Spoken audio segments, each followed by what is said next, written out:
Patchen. I run the CNN.com Schools of Thought page, which you can find at cnn.com/schools, or on Twitter at CNN Schools. I'm going to introduce our panel today. We have, to get started, Justin Patchen of the University of Wisconsin-Eau Claire, who is co-director of the Cyberbullying Research Center. Justin, can you tell us a bit about how you got started in bullying research? Sure. So my research partner Samir Hinduja and I became interested in this topic over 10 years ago, when I've always been interested in kind of traditional schoolyard bullying and school violence, and he was interested in computer crime and high-tech crime and identity theft. And so we started studying cyberbullying really before anybody else was doing it. And so we run the Cyberbullying Research Center, the website cyberbullying.us. We've written 3 books and a 4th coming out in December, all directed towards trying to help adults and teens alike prevent and respond to cyberbullying. All right, and next we have comedian and actor Stephen Kramer Glickman of Big Time Rush, who was bullied in his youth, and he is joining us from Los Angeles. Stephen, tell us a little bit about yourself. Well, when I was in junior high, I was bullied during the 7th and 8th grade for being Jewish and for being a chubby kid. I was very short and very chubby, and I got bullied and beat up so much at school that my mom yanked me out of school and put me into like an at-home schooling program. Before that happened, though, the kid that had been bullying me so much, I got him expelled from the school, and then immediately all of his friends just became much worse. So it was and the school tried, you know, to do whatever they could, but yeah, they were kind of in favor of me getting out of the school. Like they were like, yeah, there's a lot of trouble, and you know, it's a little too much for us to handle. So, which is, I don't think, something that would happen today, hopefully. But I went on to a at-home schooling private school called Teachers High School down in San Diego, and did all of junior high and all of high school at that school. Also, for the last 4 years, I've been running a clothing company called Giant Creature, in which a large percentage of the money we make from the company is donated to the Trevor Project, and we try to do whatever we can, you know, to help out as much as possible when it comes to bullying. I actually started my relationship with CNN because of the recent kid story where the kid had been, there was like the letter to Santa from the kid who had been bullied and asking to meet the cast of Big Time Rush, and I, along with CNN and some help from our network, was able to make something like that happen. That was pretty great. All right, thank you for joining us. Next, Sure. we have 10-year-old Morgan Guess and her mother Susan, who are joining us from Kentucky. They're the founders of the Guess Anti-Bullying Foundation, and Morgan is the winner of the Kentucky Youth Volunteer Service Award this year. Would you tell us a little bit about yourselves? Yes, my name is Susan. As she said, this is Morgan. Morgan was bullied when she was 8, and she suffered in silence until I discovered it. And as a result of the bullying, she was diagnosed as clinically depressed, and ultimately we had to put Morgan on antidepressants. She was having stomach spasms and panic attacks, and her pediatrician suggested by the end of the year that we remove her as he felt she was emotionally unsafe at school there. But Morgan said that that is a decision that she should not have to make, and we supported it. We talked about how bad things are going to happen in life, and we can choose to ignore them, to blame others, or be part of the solution. And Morgan chose to be part of the solution. And for 2 years, we haven't looked back. We work every day to change the culture of bullying in our community.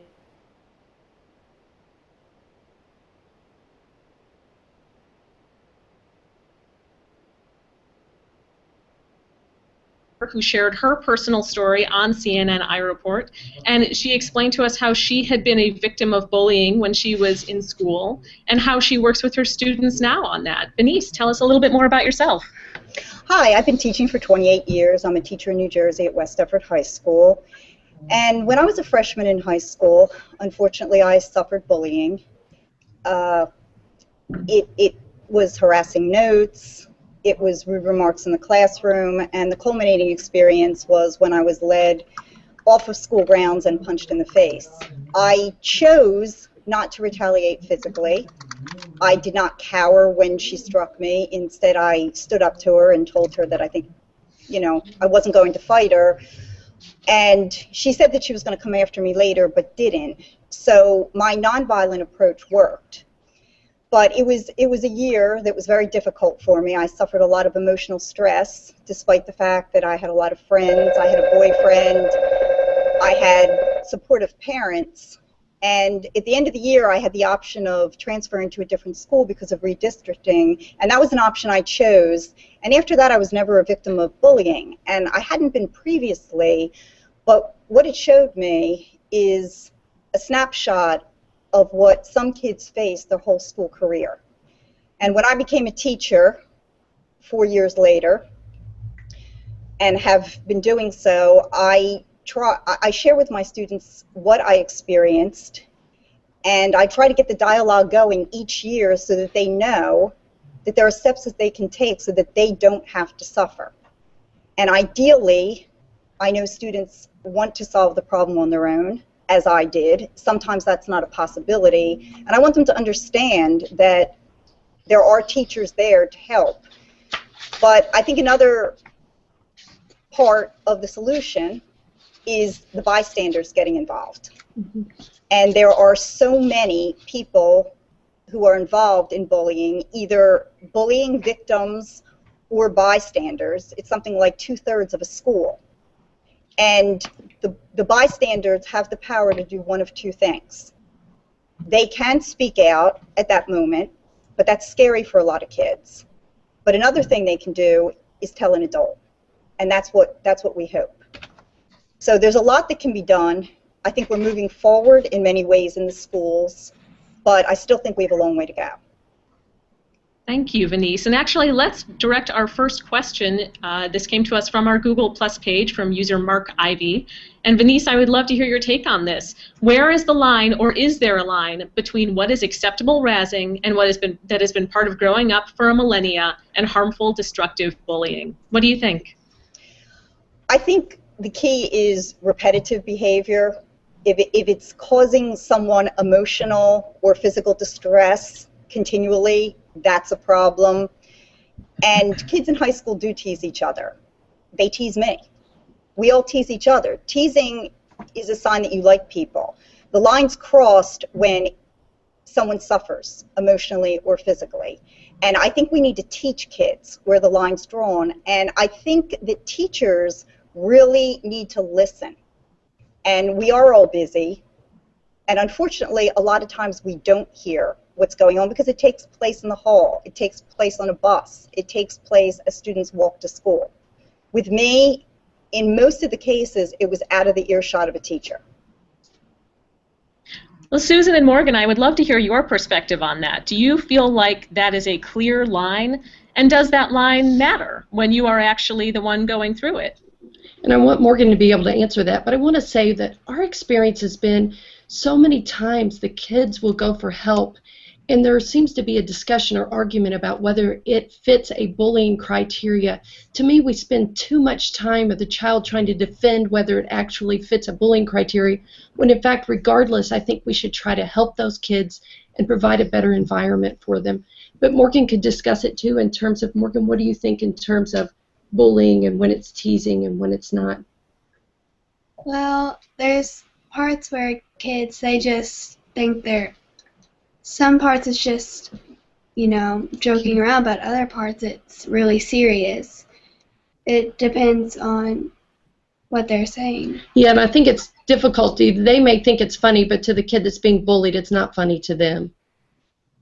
Well, let's talk a little bit about what the effects of bullying can be. Stephen, I'd like to hear from you on that. As you went through this when you were in school, what we have heard that for Morgan, this led to stomach spasms and a lot of stress. For Venice, you ended up changing schools. Stephen, you had a similar experience. What are the effects of somebody who experiences bullying, and how does that last?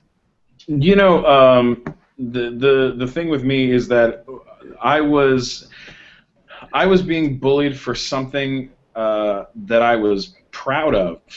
So in your like, case, being Jewish, right? yeah, being Jewish. So some kids, what I'd watch is there were other Jewish kids that I was around who were also having their bar mitzvahs and things like this, and they would see me getting bullied for talking about being Jewish, and so they would just shut down and like not talk about what was going on with them. And it was the same thing for like whatever clothes I was wearing, lots of funky clothes. I always wear strange, funky clothes. I've done that my whole life, and I've never. Even when getting bullied for it, I was still like, well, you guys just have bad taste. Like in my head, I was lucky enough to always have the confidence to kind of go like, man, these people are mean.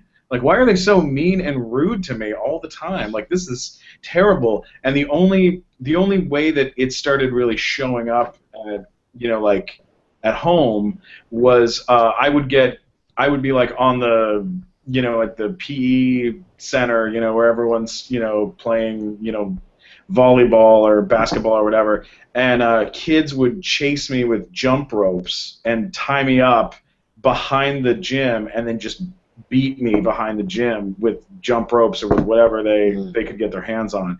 And when you start coming home with like bruises and that kind of stuff, that's the kind of stuff that really that's when my mom started noticing it, and that's when people started noticing.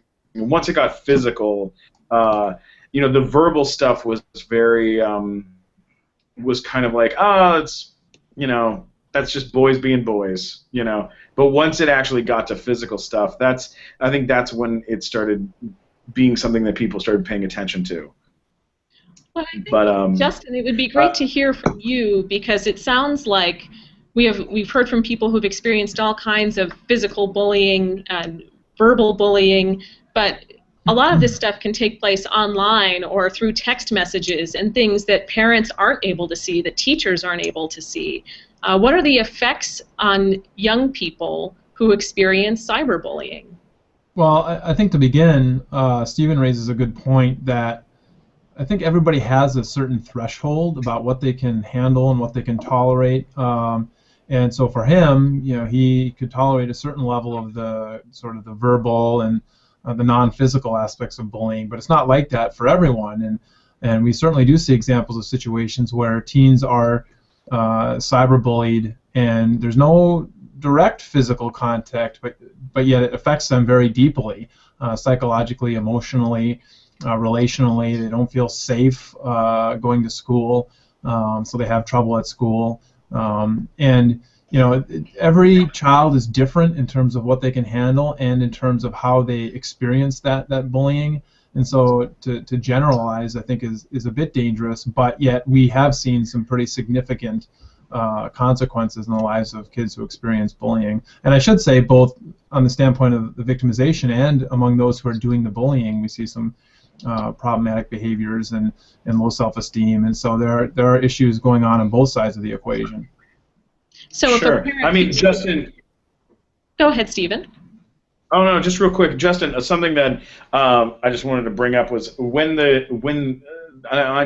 this is from my own personal experience. When the kid that got expelled from my school got brought in to the principal's office and his parents got called in, I remember his parents specifically being like, I don't understand, like, Mike, we've never ever experienced our kid ever saying anything, anti-Semitic, or like, he would never use these words at home, we don't understand.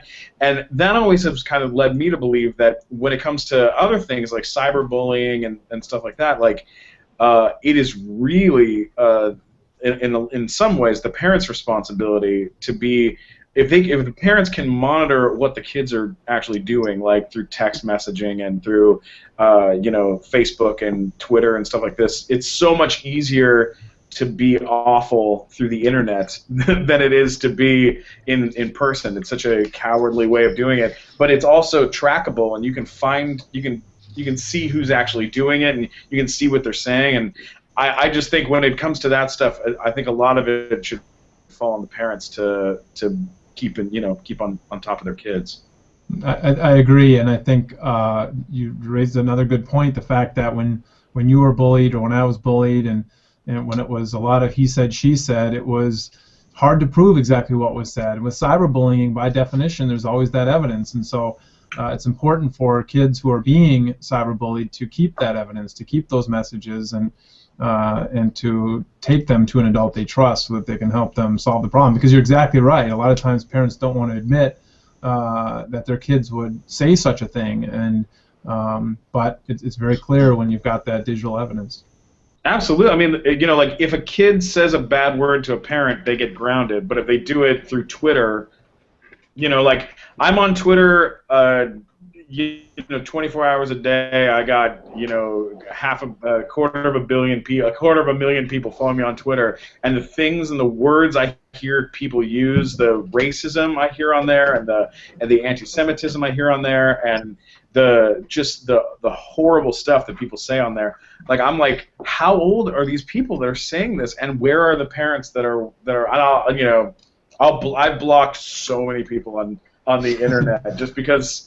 I wish you could block people in real life, but it's much more difficult. I think that we should jump to one of the most common questions that we heard through Twitter and through our Google Plus page dealt with parents and bullying prevention, whether it's bullying that's happening in the hallway at school or cyberbullying. Susan, what's your perspective on what a parent's role in prevention can be, whether you feel that your child could be a victim of it or that your child could be perpetrating it?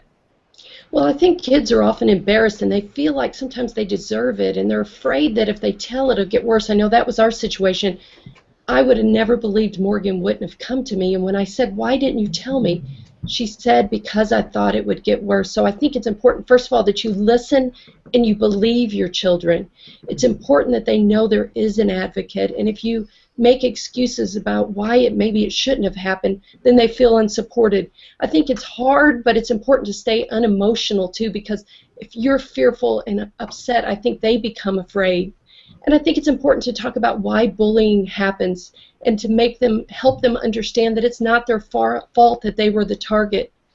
And then it's important, and I know it was key for us, to reassure your children that you will work with the school to come up with a plan to keep them safe. I know we get calls every day from parents, and when I say, "What did the school say when you called?" often they say, "We didn't call the school." Part of it is fear of retaliation for their child or for themselves. But the truth is, you cannot make the situation better if you don't ask for help. And Venice, I would love to hear your perspective on that. How do you work with parents and people from the community that come to you and say, "I think my child is being bullied," or perhaps, "I think my child is a bully"? Well, one suggestion is for students to join a club or activity so they can have an alliance with people who can protect them. In my case, normally I did have friends around me, but in this case, this was an acquaintance who approached me and my necklace, and "Could you come with me across the street away from school grounds to look for it?" And ironically, it was behind my church. So there I was by myself. Normally, I wouldn't have been in that situation. So keeping kids from being loners and feeling like they have friends and alliances is very important. And also just feeling confident to tell someone. One place students can go to is their guidance counselors. They can tell a teacher, they can tell a parent. But again, they do feel retaliation, as I do. And that's true right now in the schools. So many people don't take action. And it's upsetting because when I ask my students, "How many of you have witnessed bullying," or "How many of you have experienced it yourself?" so many hands go up, despite all of these efforts. And another thing that the schools are doing is they're holding assemblies where they bring experts into the school, fathers whose children have committed suicide. This again gets the dialogue going. Anything to bring attention to the issue and not ignore it as if it's not happening. Jamie, can I jump in here? Please do. I want to pick up on something that Morgan told her mom, because I hear it all the time that kids don't tell adults about these kinds of experiences because they're afraid it's going to get worse. And I throw that back to the adults, the parents and teachers that I speak with, and I say, well, why is it that kids think that it's going to get worse if they tell an adult? And if you think about that question, first of all, it's not the kid's fault, right? It's not the kid's fault it's getting worse. So it's a function of the fact that as a society, we've done a pretty bad job of dealing with these problems in the past. And once we, as adults, are able to more effectively address bullying, cyberbullying, bullying wherever it happens, kids are going to come flocking to us because all they want is for the behavior to end, for it to stop. Mm-hmm. And that might involve disciplining the bully, it might not. But every situation is different, every child is different, every relationship is different. So we need to, the adults involved, parents working with schools, and if necessary, law enforcement and other faith leaders need to work together to resolve the situation in a way that doesn't make it worse for kids. Because, Morgan's exactly right in the sense that a lot of times it does get worse for them, and that's on us as adults. Well, I agree with that, because kids feel that it's not going to be handled diplomatically, and you don't want to draw more attention to it, and it is an embarrassment for kids. Mm-hmm.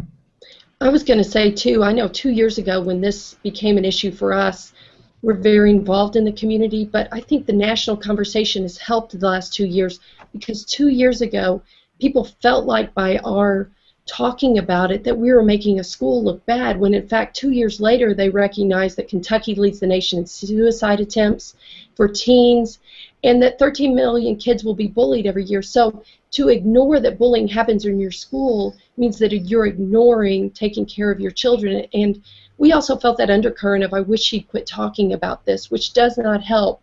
So we've really taken the time to bring people together, not attack the bullies or not to attack the schools, but to find a way to bring people together united. And I think that makes a huge difference as well. The more people know about it, the less defensive they seem to be about how it affects the reputation of a school. And another good suggestion, and this ties into what Stephen was saying, how he was singled out because he was Jewish, is for us in the schools to teach tolerance, in the schools and at home. Teach kids the importance of kindness. And one of the things I try to address with my students is, because they're shocked when they hear I did not hit the girl back. And I ask them to look to people like Nelson Mandela, Henry David Thoreau, Martin Luther King, and if they're spiritual, Jesus or Buddha. And all of these people, including Gandhi, advocated a nonviolent approach, and they made huge strides because of it. So I think parents also, in trying to be helpful, kind of take us a step back when they're saying to their child, if someone hits you, hit them back, and thinking that that's going to be the solution to the problem. We have a question from Twitter user Contingencies, who asked, are we creating a generation of victims by trying to protect individuals instead of finding bullying solutions? We have heard a lot of people talk about the idea that we are trying to add layers of protection, but we're not necessarily trying to stop bullies, and we're not trying necessarily to teach kids how to handle conflict on their own. Where do you think that line is between directing kids on what to do and them learning how to handle it themselves? Justin, what do you think of that? Well, I'm all in favor of all the above strategy. I think we need to do all of that. I think we need to prepare kids for the likelihood that they may experience some form of harm, online or off. Equip them with the tools that they can use to respond at the moment, but then also ultimately, if necessary, cultivate a relationship with an adult they trust who can help them in situations that are beyond their control. But similarly, we need to empower the adults in the schools and in the homes to get involved as well. And so Samir and I, a lot of our research and sort of training work has involved adults. We're talking with parents and teachers and police officers, and we've always advocated that to solve the bullying problem, whether it's online or off, it would take a coordinated community response. Everybody's got to be on board. It's not just something that parents alone can deal with or schools alone. Everybody needs to be on board. And about a year and a half ago, we recognized too that students do need to be a part of this solution as well.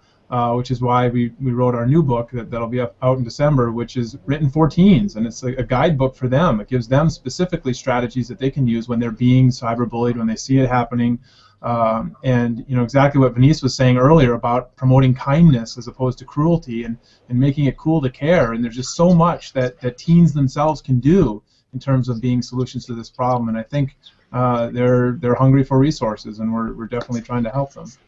We have a follow-up question from Google Plus user William M., who asked, are the current strategies working? Is there evidence that shows a reduction in bullying because we are working more with students? I'd be curious to hear if you have research on that, or if anybody can weigh in within their own schools, of as awareness has increased, as bullying strategies have been discussed, have you noticed a reduction?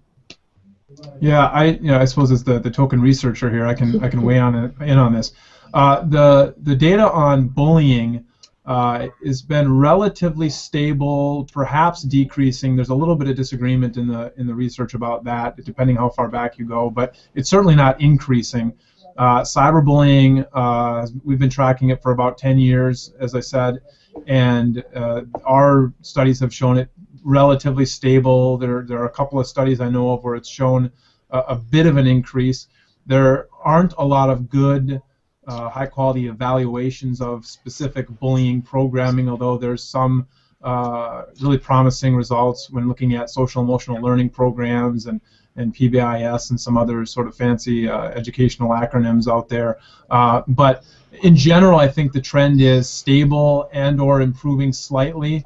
There was, I should probably bring up, a couple of weeks ago, a particular study got a lot of attention in the media because it claimed that those schools that have bullying programs actually have more bullying problems, and making the I guess, implicit conclusion that if you have a bullying prevention program at your school, it's really going to make the problem worse, when that's not at all what they can really say from the study that was done. So I think it's safe to say that what we're doing is helping, certainly in terms of awareness, and in our research we're seeing more and more teens come forward about their experiences with bullying and cyberbullying than we initially saw, but definitely more research is necessary. Would anybody else like to weigh in on that? If I could just throw this out real quick. There's, I've heard a lot from, people whenever I talk about bullying, or I say that I'm going on to, to talk with, CNN, or I'm going to talk with someone else about it. You get a lot of that creating a generation of victims, like that we're coddling, all that. You hear a lot about that. I wanted to get involved with bullying because when I was at a Big Time Rush during season 1 of Big Time Rush, I still had a public Facebook account. And my Facebook, if anybody wanted to add me on Facebook, they just could. And I would just add fans, and we were just a growing show. And I got an email message from a girl on Facebook that said, I'm being bullied in school, and I watch your show, and I'm getting bullied every day, and I don't know what to do about it. Do you have any advice? And I said, well, the first thing you should do is make sure to talk to your parents about it, and and talk to the teachers. And she said, oh, I have spoken to the teachers, and I've spoken to my parents, and nothing has happened so far. And I said, okay, well, what kind of bullying is happening at school? And she said, people say really mean things to me. They throw cans at me, and they tip me over. And I went, what do you mean they tip you over? And then I looked at her picture, and she was in a wheelchair. And I was like, where are you in the world that someone is tipping over a girl in a wheelchair? And she was somewhere in the Midwest, and I totally freaked out. I had no idea what kind of advice to give or who to talk to, and I started throwing the word out there, just saying on Twitter and asking friends, and that's how I found out about the Trevor Project, which is it's like an 800 number for kids that are going through a rough time. They can, through bullying and stuff, they can call a number. It's an anti-suicide line, and it was really ended up being really helpful for her, and she's just one of the brave people that was willing to speak out and ask for help. Like, there are so many people that are going through this that are not talking, that the more that we talk about it as a country, the more important the topic becomes.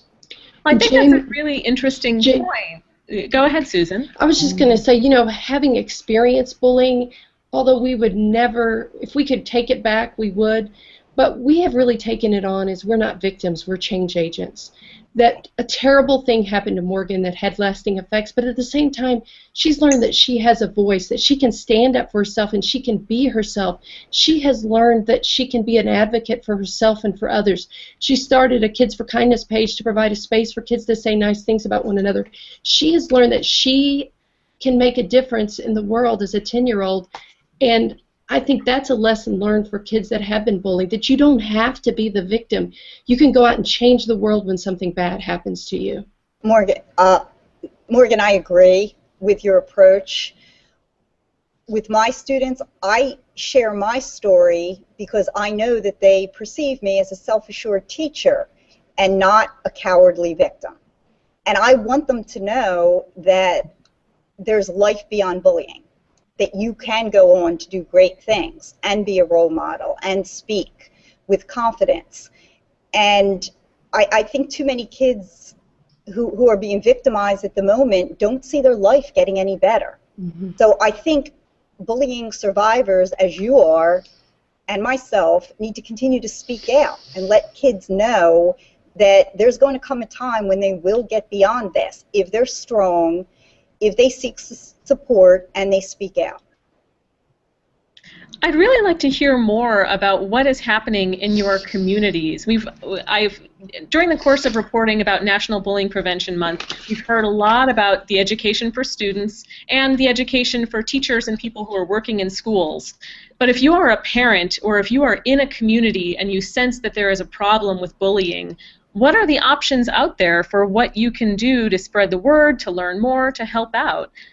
Susan and Morgan, I know that you've done some work in Paducah to help get the whole community talking about it. Would you tell us a bit about what you've done? Well, we've got Jody Blanco, an author of the book Please Stop Laughing at Us, to speak to the schools. And then we also did the Inside Out project, where we took 10 pictures of girls who were bullied and we hung them up on a wall where everybody could see them. And then we also had Lee Hirsch, the director of the Bully movie, come do a free screening of the movie, and then have a question and answer. Yeah, we have really tied with the Bully project, the Bully movie people. They have been huge advocates, and they every day spend their day doing that. The Not in Our Town, Not in Our School, they have a parent guide for preventing and addressing bullying that's available on their site. Both of those are great resources, and both have been great support to us as we work to develop a different culture across our community and our state. We worked with our mayor and county judge and our Human Rights Commission to sign a resolution with our foundation to make our community bully-free and to set up a task force in our community to tie together all of those constituents that are affected by bullying.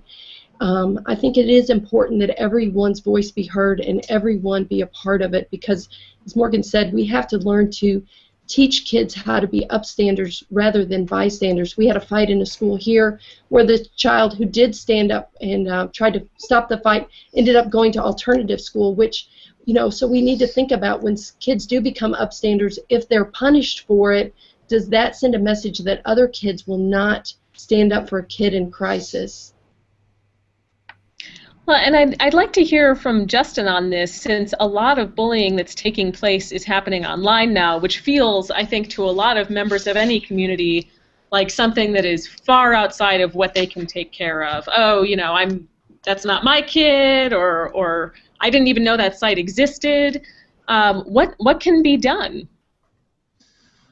How much time do we have here? Yeah. Well, I think, there's about 17 questions that rolled into one there. I think it is important for adults who have kids or work with kids to do their best to keep up with where their kids are spending time online, and the best source of intelligence there, of course, is the child or the student, and asking them what they're doing and where they're going and who they're hanging out with and how they're using the websites and all the important questions that the parents would ask otherwise. And it is sort of overwhelming sometimes to think about the cyberbullying behaviors being out there and harder to grapple with.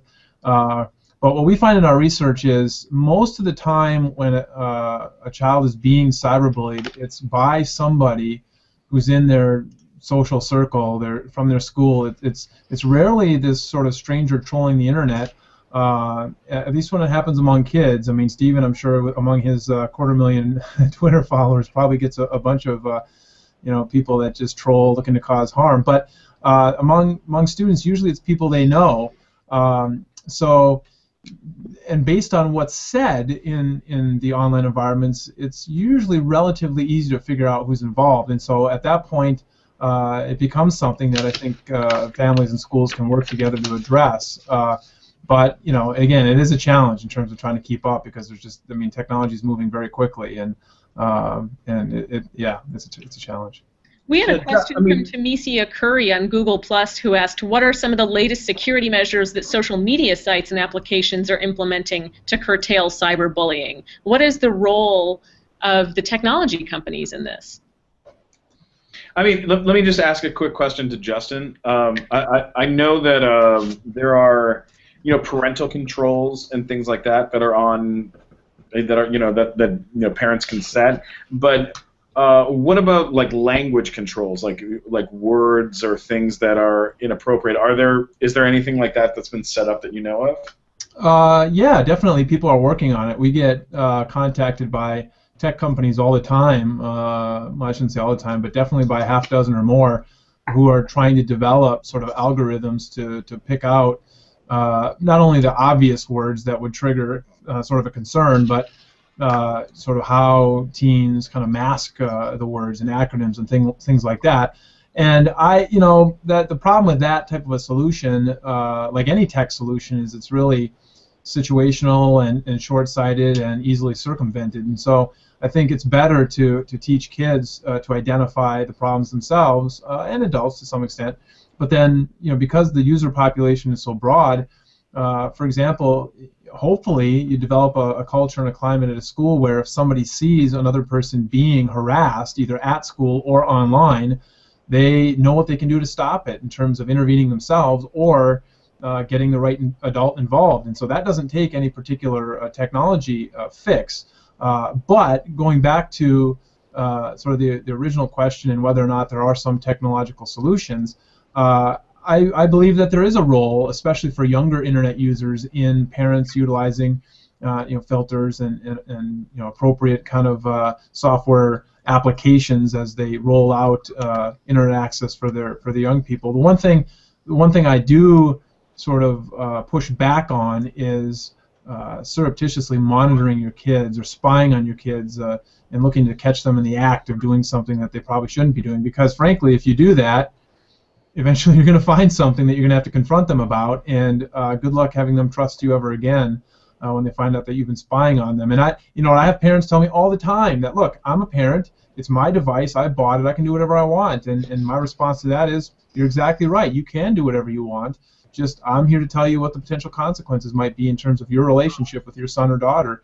And if you feel that it's so necessary to utilize those types of technological fixes, realize A, that they're not always going to work, and B, that it's best to inform your kids of that, why you're doing it, and that ultimately it's for the broader purpose of protecting them, and have that conversation with them. And we also need to let kids know that they're going to be held accountable for their behavior in school and out. And it's not a free-for-all once they walk out of the building.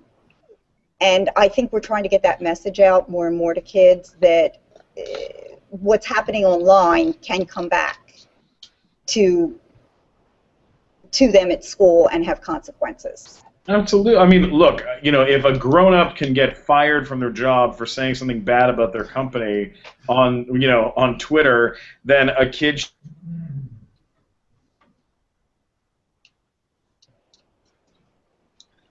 Did we freeze up on Stephen there?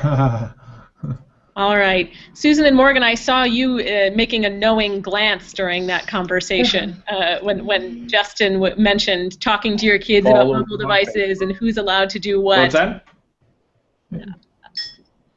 Stephen, there you Stephen, are you back? Yeah, I'm back. Can you hear me? Yes. You froze up for a minute there on us. Oh, no. Where did I stop? You're right making an amazing point, and everybody was just at the edge of their yeah, seats. we were bated breath waiting for you. You were saying if an adult can get fired. Yeah, like an adult can get fired for making fun of their company that they work for, and on Twitter. It happens all the time, all over America. So if that's the case, then parents should be following their kids on Twitter and on Facebook, and should be able to know what their kids are doing on the internet and who they're talking to. I mean that can stop a. Susan and Morgan, have you had experience with that and had that conversation yourselves? We have, and we're still working through that. She always says, "Do you not trust me?" And I tell her I trust her to make 10-year-old decisions, and so that she needs some assistance with that. I do not currently use anything that monitors her site, but we talk about it every day. And a lot of her friends will follow me on Instagram, for instance, and they'll do things with the 4 pictures where you vote to mark someone out, and they put a big X on their faces. And I respond and ask, and it embarrasses my daughter, but I think we do have to ask, what is the purpose of these games? What is the purpose of something that causes 3 of the 4 people to feel bad about one another? Again, I think a lot of them aren't intended to humiliate and to torment, but often they do, so I think the questions have to be asked. And do you talk with other parents about that as well? Are you in touch with other, with Morgan's friends' parents? I am in touch with them, but, advice to me early on, and advice I still get, and I think it's good advice, is when Morgan was bullied, we did not talk to the parents directly. We worked through the school system and let them be the device to help change the behavior that was happening with that child. Stephen, are you back there? Yeah. Am I back? You're back. All right. I think I have to grab a charger for the computer because I think the computer is going to run out of batteries. You want to give me? I'll be right back. All right. Technology and meanwhile, we have a great question from Google Plus again. Wouldn't it make some sense to implement a well-rounded character education program that also includes bullying prevention? There are a lot of issues that go into bullying, such as self-worth, self-respect issues, family problems, etc. These are concepts that need to be implemented within family, schools, and even workplaces. Venice, what is your thought on that? Should this really just be a part of a broader program? Yeah, we do have character education in most schools now, but I think sometimes the best character education comes spontaneously when you witness someone saying something to someone and you stop to say, you know what, that wasn't very nice. Or you can even make a joke out of it, as I'll often do. I'll say, you know what, I didn't feel the love right there. And just let kids know that wasn't nice, and that you recognize that, and that there's a better way to speak to people. And again, no one's around kids more than teachers. So teachers have this incredible opportunity to make a difference. And I think most teachers are addressing it when they say it. But then this is the problem. The kids need to learn that they're the ones that see most of the cases as bystanders. And that's where the kids need to step in. And they can even learn to make a joke out of it, like, hey, hey, hey, you know, and kind of laugh it off and not let it be so intense. And there are certain students in the school who have the power, especially the friends of the bully, to do those kind of things. And let them know that that's an important step for them to take. We have another interesting question. This one is also from Contingencies on Twitter, saying, are current bullying education programs teaching bullies how not to get caught, allowing them to adapt to continue bullying? Do you find that how people are bullying changes in a rapid way that seems to respond to what people are learning? I'd be curious to hear about that one from Susan, Morgan, Justin, anybody who wants to weigh in on what you've seen. Well, I think it's interesting that because we often talk about teaching kids empathy and how if we could teach them and to help them understand how a kid feels when it happens to them, that they wouldn't do that. But what we've learned in over our research is that 25% of all bullies believe they're so superior to everyone else that they have the right to bully them, or their confidence is so great that we have to learn a way to reach out to all types of bullies, and it isn't always through empathy training. That doesn't always help, because if you look, a quarter of all those bullies are not affected by empathy training. And Justin, go ahead, Denise. Well, and in my dialogue with students, the stronger, more self-assured students don't empathize with the victims. I had a conversation recently with a student who said, you know, they just need to stand up for themselves. And I said, you don't understand. Some of them are afraid. They don't have your physical presence. So, again, I agree with what Morgan and her mother are saying, is they're not always empathetic. And we need to have that discussion and try to teach them to see the other side, and that these kids aren't cowardly. Yeah, just going back to the question about whether or not bullying behaviors are changing, I don't think it's true that the behaviors are so much changing. It could be true that the applications and the websites are definitely changing, and so it's hard to keep up in that regard. But maybe for some, being a little bit more subtle with what they're doing and saying, but that coupled with the fact that, as we talked about earlier, we have sort of this, I don't know, maybe ambiguous definition of what bullying is, that we find ourselves looking at a particular situation and scratching our heads, is this bullying or is this not? And I think it was Susan earlier that pointed out that it really doesn't matter. I mean, ultimately we want to focus on the behaviors, what happened, and what can we do to solve those or stop those behaviors from happening in the future. Exactly. Whether you're calling it meanness or bullying, it still has to stop. Mm-hmm. Totally.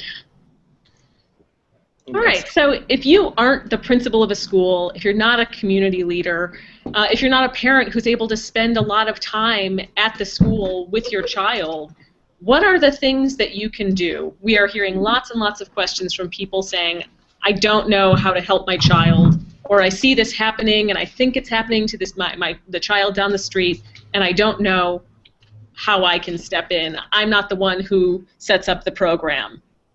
What can you do? Justin, let's start with you. Oh, okay. I mean, there's a lot of things people can do.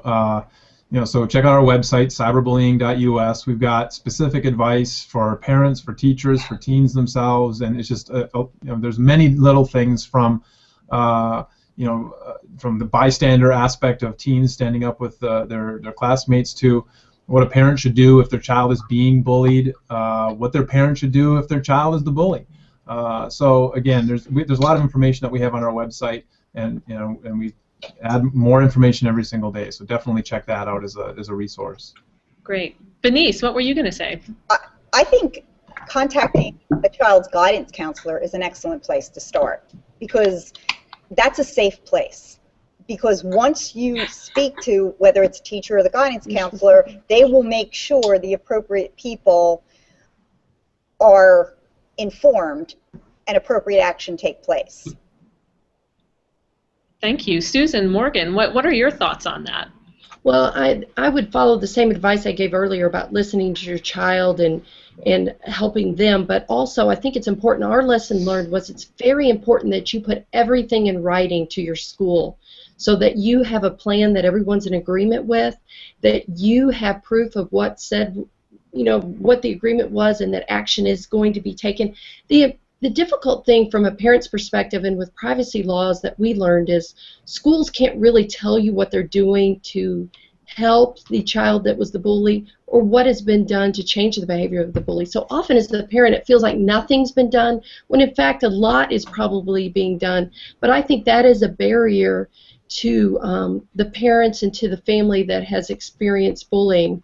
But I think it is important to contact the school and, again, to have an agreement in place and, again, to keep everything in writing so that you do have proof should there be any retaliation or if those measures aren't taken to protect your child. Yeah. Can I yes, weigh in? Please weigh in. I'd love to hear. And my computer's charging, so I feel pretty good. Perfect. I think, I mean, like, I don't... Uh-oh. Oh, no. Stephen, can you hear us? Oh, no. We've lost Stephen again. It's a pretty picture of him, though. Indeed. All right. Well, let's move on to... Stephen, were you back? Yeah, can you hear me? Yes, there you are. Oh, great. All right. All right, start again for us. Oh, yeah, it just said your network connection is experiencing difficulty. No, of course it is. I'm being bullied by Google. Here's what. Can you hear me now? Yes, we can hear you now. Okay, all right. I feel like the best way to do it, if you don't have any kids, I don't have any kids, so for me the best way to do it is just to get the conversation started. Just talk to people. The more that we get the word out there, the more that we talk about it in public, I think the better it's going to be. Right. So we have a question from Twitter asking, have any of you who were bullied met your bullies? I'm curious to know if anybody here, if in your adult life you have encountered the person that bullied you, and Susan and Morgan, how you have handled that relationship with, for a while you were still in the school with someone that was bullying Morgan. How do you handle that? Go ahead. Well, the thing was, whenever I was bullied the next year, she was held back. But you still had that feeling that she may come up to you again. And the next year she had moved schools, so you always feel that relief whenever she's gone, and you know that she won't be back to go against you. And others who are here. Am I back? Am I back on again? You are, Stephen. Okay, good. It just dropped me off again. Okay. I'll just tell you very quickly. I actually met one of the guys that bullied me when I was in junior high last year. It was one of the guys that actually had tied me up with the jump ropes and had beat me up behind the gym. I walked into a gas station and to pump my gas. And the guy behind the counter at the gas station turns to me. Can you still hear me? You still hear me? Yes. Yeah. The guy behind the gas station said, "Hey man, I remember you. I used to beat you up in junior high." And I went, "Yeah, I think that's true. That is what happened." He goes, "Man, I used to beat you up all the time, man. Man, that's crazy. My kid watches you on TV all the time, man. We watch you all the time." And I was like, "Wow, that's crazy." And he goes, "Could you sign an autograph for me for my kid?" And I was like, "Yeah, just give me a second." And I went out to the car, and I got like a headshot from the show.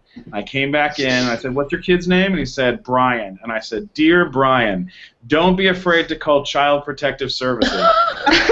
Stephen Kramer Glickman. And I handed it to him, and he was like, "What is this?" And I just walked out and went and got gas somewhere else. So you don't have to be Facebook friends, is what you're saying. No, you don't have to be Facebook friends. I prefer not to be. It's interesting when I talk with adults, and many adults come up to me and tell me their experiences of when they were bullied as a kid, and more times than not, when they tell me that they've run into the person who has bullied them in the past, when they've reminded them of the incident, the people who bullied them don't remember it happening. Mm-hmm. It's such a significant part of the life of the person who's being bullied, but such an insignificant part for the person doing the bullying. They don't think it's that big of a deal. They just don't. I actually agree with that. I wonder. I have tried to find my bully, the two girls who bullied me on Facebook, and when I was looking, I felt a lot of anxiety. Because I thought, well, what am I going to do if I find that person?